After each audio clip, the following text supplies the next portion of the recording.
Julia, we have state level insight on where all of America's Bitcoin miners are located. And what we see is that states like New York, Kentucky, Georgia, and Texas are very popular destinations for this industry. According to Foundry USA, each state has its own appeal, but generally what we're talking about are places that are epicenters of renewable energy, a fact which has already begun to recast the narrative among skeptics that Bitcoin is bad for the environment.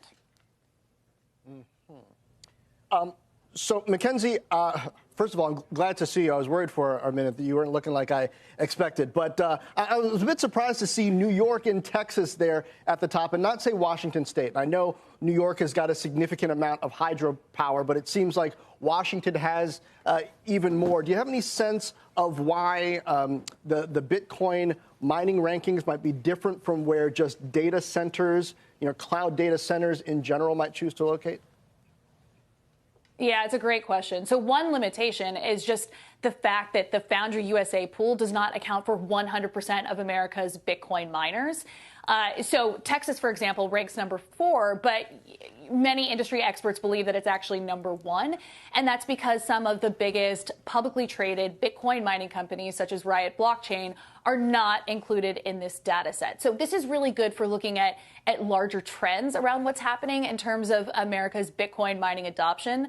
So you mentioned New York, and yes, that is a hydropower mecca. It's also a perfect example of how it doesn't matter that lawmakers aren't too keen on crypto miners. Just so long as you have cheap energy that you can buy at scale, people want to be there. Miners want to be there. So that is one key thing for New York. It's also a big part. Nuclear power also accounts for a big part of their electric mix, their energy mix. Mackenzie, as you see these states fight between themselves, I have to wonder what this all means about how much Bitcoin mining will move from overseas to here in the U.S. Right. And so we saw earlier this spring that China kicked out half of its Bitcoin miners, and many of them have been showing up in the U.S.